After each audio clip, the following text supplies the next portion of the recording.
Welcome back to my channel, guys. It's time for another anime first impression video.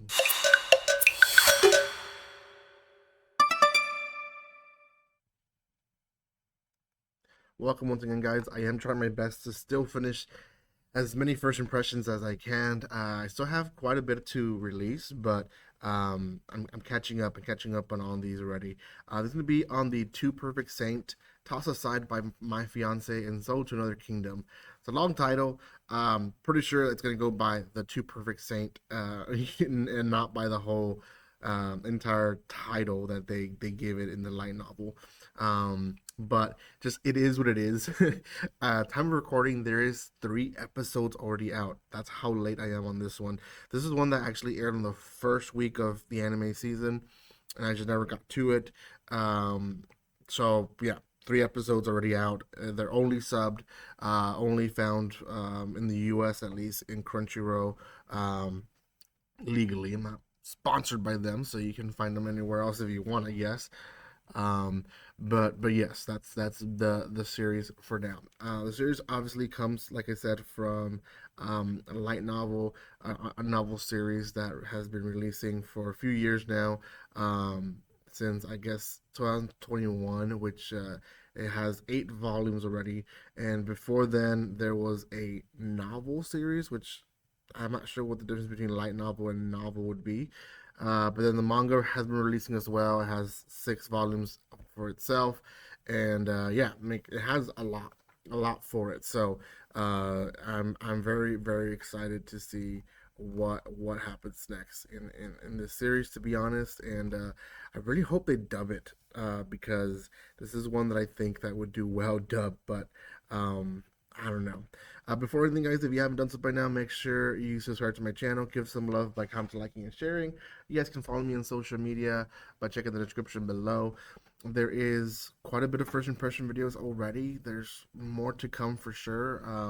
There's maybe 10 more series or 8 more series that I haven't really given my first impression to, so hopefully I do have the time to get to all those. But there is quite a bit of stuff. Like there's a lot of stuff here and there, so hopefully we can get to it.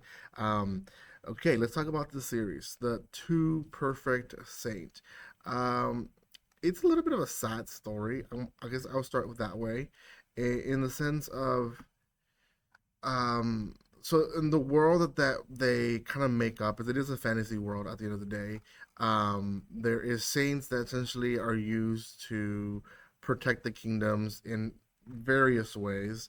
But the people of at least this land where we see our protagonist, Philia, um, she is pretty much like they're kind of seen like almost like they're just there to adorn, like not really there to do much. And Philia, since she was little, she kind of like learned that for her to be loved or cared for, she has to do um, as much as possible and as good as possible her job, because of one thing that she lacks, and that is a smile. She cannot smile. Um, she does have a younger sister who is also a saint of the land, Mia, and both of them are essentially, um I like, from what I see, I guess as a viewer, the people love both of them. They obviously notice that Philia has something that is not there when it comes to, like, to not being not ever smiling. They kind of question if she's ever happy. There is some people in town that kind of like don't like her because she's a little bit too perfect, but there's a lot of people that do. Like, I feel like some of the regular folks do appreciate her. They just don't show it to her because she doesn't show emotion back. Whereas Mia, everyone loves her. Loves her. She's a cute girl. She's doing part of her job, I guess. Personally, I feel like Philia's doing Mia's job and she's just taking credit for it. And I think that's going to be probably in the next 2 episodes. We're going to see that.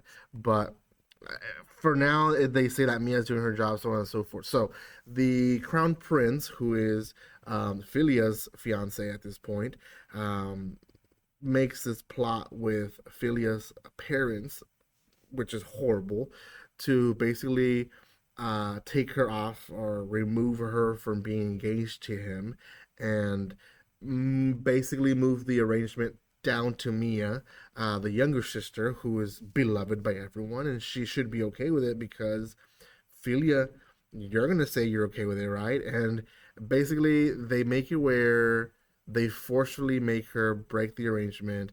They forcefully make her essentially lie to her sister, that that's what she wants, and they then kick her out of the kingdom so that nothing else can else change. So, um, at the end of the episode, she is welcomed by her next kingdom, and she's awed by the fact that she is being welcomed and people are cheering for her. That's the episode. Now let me talk about a few other characters I didn't really mention too much. Mia. Mia is again.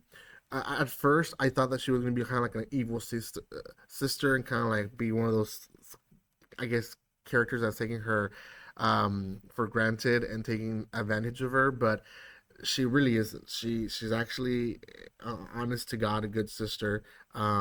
She's actually the only one that actually loves Philia. So I think her character gonna have some development.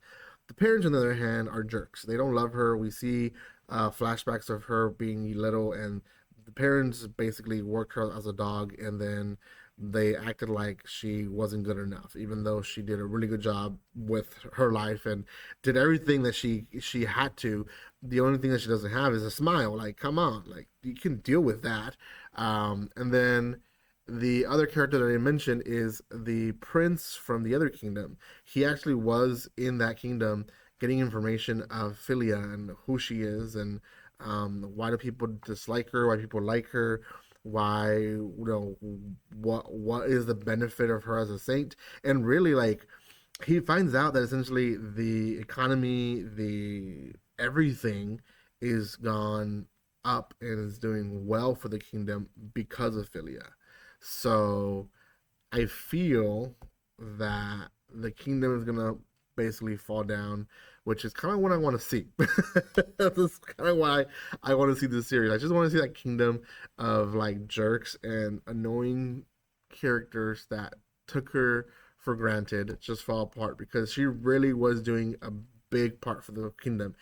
At one point, they're like, "Oh yeah, thank you for getting rid of those werewolves," but that's not your job. That's the soldier's job. You need to stop taking other people's jobs. And I'm like, it's like she's doing a good, like she's protecting the freaking kingdom.